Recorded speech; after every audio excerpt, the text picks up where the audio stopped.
Muy buenas. No sabéis la ilusión que me hace traeros un vídeo especial para Halloween o para la castañada, lo que sea que celebréis. Así que lo primero es lo primero. Vamos a ambientar esto un poco más para la ocasión. Incluso un poco más. A esto le falta algo.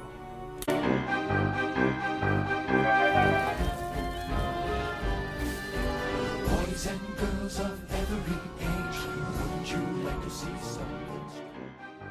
Todo esto porque hablaremos de la arquitectura de Tim Burton. Veremos el arte y la arquitectura en las películas de Tim Burton en dos partes. Pero es que además de hacer un vídeo temático por el día de hoy, estoy muy contento porque lo hago para el Halloween Street, organizado por el Callejón Mágico, que son una gente majísima. Porque si te proponen hacer un vídeo con una temática así, no puedes hacer más que decirles que sí, que adelante con todo. ¿Que no sabes qué es Halloween Street? Pues es un market virtual a través de Instagram que reúne a diseñadores, artistas y artesanos que muestran sus diseños durante los 3 días del evento. Y son unos productos creados especialmente para esta ocasión. Lo que os decía, hoy veremos el arte y la arquitectura gótica y romántica. Y mañana veremos cómo pasa todo esto al cine y al expresionismo. Si estás viendo este vídeo, asumo que conoces a Tim Burton, que sabes quién es. Todo el mundo conoce a Tim Burton, y te puede gustar más o te puede gustar menos. Pero estoy seguro que antes de que hablemos de la arquitectura de sus películas, ya sabes un poco cuál es su estilo. Sus películas son Tim Burtonescas. Pero aunque todos conozcamos más o menos a Tim Burton, hagamos un repaso por su biografía, porque esta nos va a dar pistas de por qué hace lo que hace y cómo lo hace. Tim Burton nació una calurosa noche de agosto de 1958 en Burbank, California.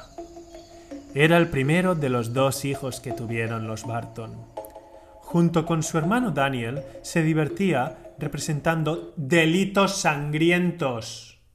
Él se identificaba con las macabras fantasías de Edgar Allan Poe o por lo siniestro de Charles Dickens, algo que le entretenía más que salir a jugar. Aún así, un buen día, el pequeño Tim empezó a hacer con sus amigos películas con su Super 8. También le gustaba mucho dibujar y se ganaba unos cuantos dólares pintando escaparates por Halloween. El joven Burton no es que sea un gran lector, pero es un gran consumidor de tele, de series y películas sobre monstruos, de horror, películas de bajo presupuesto, que le ofrecían una alternativa a su conformista barrio de Burbank. Vamos, que Tim Burton es de esas personas que visten siempre de negro. Y no por ser arquitecto, sino por ser gótico. ¿Pero qué es gótico? Porque este señor de aquí es gótico. Y este señor de aquí es gótico también. Y las hijas de Zapatero eran góticas. Así que creo que lo mejor será ir por orden. El gótico se llama gótico desde que el arquitecto del siglo XVI, Giorgio Vasari, lo llamó así en referencia a los godos, el antiguo pueblo germánico. Y no lo decía como, a ver, ¿cómo vamos a llamar a esto? Godos, godor, godor, odor, gótico. Lo decía de forma peyorativa, como sinónimo de arte bárbaro, oscuro, en contra del clasicismo italiano, en contra del Renacimiento. Los godos, vándalos, sajones, vikingos, eran el origen de todo mal. Sin apreciación por la belleza, con formas retorcidas en forma de dragones. En cambio, Italia había sido el centro del mundo, de la civilización, hasta que esas tribus disolvieran el imperio romano, o al menos así lo creían. Así que todo lo que había entre el clásico y el Renacimiento pasó a ser llamado gótico, es decir, bárbaro. Pero eso no era cierto. Lo que llamamos gótico nació en Francia 7 siglos después de los godos. Una de sus principales características es el arco apuntado, que es, por ejemplo, este que vemos aquí en Eduardo Manos Tijeras. Pero también el arbotante, la nave de crucería, todo lo que sea con tal de aligerar la estructura para que entrase más luz. La arquitectura gótica no es oscura, la arquitectura gótica busca la luz. Los edificios góticos pesaban menos, así que podían ser más altos y tener más cristal. Dejaban a los humanos como pequeños seres ante lo divino. Hay muchos ejemplos de la arquitectura gótica y pueden ser muy distintos. El primer gótico, cuando ya se empieza a usar arcos apuntados, bóvedas de crucería y arbotantes. Por ejemplo, la fachada de la Basílica de Saint-Denis o el interior de la Catedral de Poitiers. El gótico radiante, que se obsesiona todavía más en la búsqueda de la luz y la ligereza estructural, con ventanas, rosetones, vidrieras, el triforio acristalado como podemos observar en la Sainte-Chapelle. Ciertamente bello. El gótico perpendicular, enmarcado en Inglaterra, con énfasis en las líneas rectas y con la novedad de las bóvedas en abanico, con la Catedral de Gloucester o la Abadía de Bath. Este es también el gótico que encontramos en el conocido castillo de Hogwarts.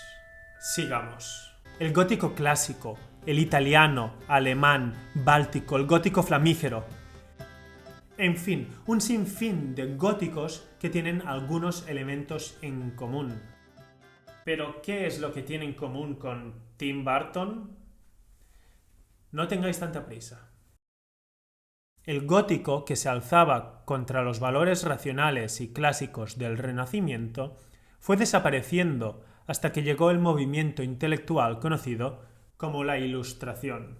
El pensamiento científico empieza a predominar, gana lo racional contra lo espiritual. Y ahí es donde aparece el romanticismo.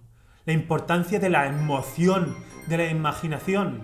El romanticismo y el gótico comparten unos ideales, que es básicamente estar en contra de lo establecido, del clásico. El orden simple y puro clásico contra el caos ornamental gótico, la norma y la civilización contra el exceso salvaje. Mientras los científicos racionalizaban la magia y la superstición, las novelas sobre castillos y fantasmas se vendían cada vez más. Se volvía a apreciar la ruina, los castillos y conventos, lo sobrenatural, la lujuria, las partes más oscuras de la naturaleza humana.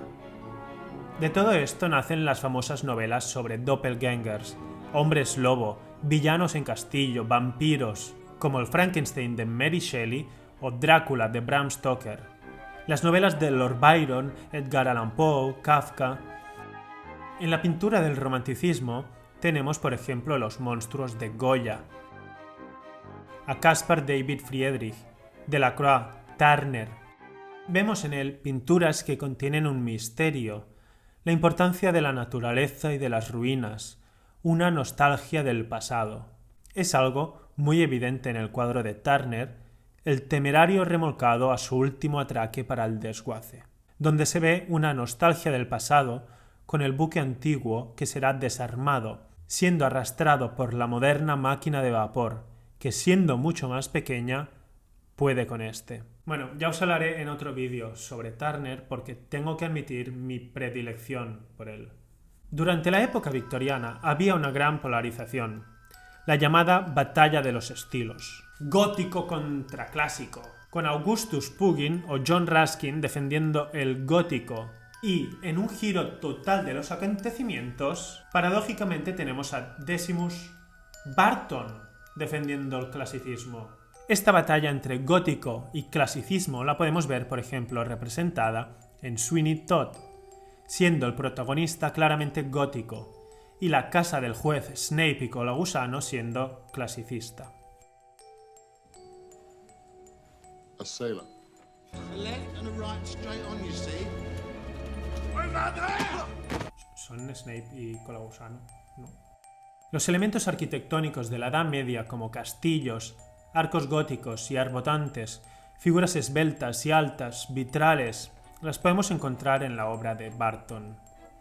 También la arquitectura de la literatura romántica, castillos en ruinas, cementerios, así como sus personajes, los monstruos, un amor por los cuentos de hadas, lo siniestro.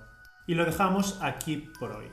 Hemos visto cómo el gótico influyó en el nacimiento del romanticismo y del neogótico. Mañana veremos cómo esto se convierte en cine a través del expresionismo.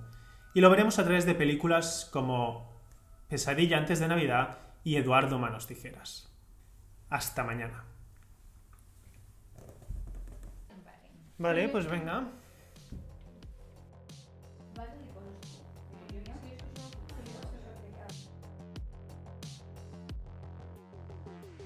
No, ¿qué decir? Miramos, perfecte.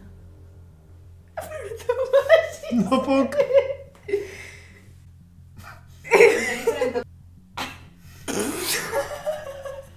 És fer-lo patir per tonteries. Hòstia, que negre. Que sembla un oso panda. Wait.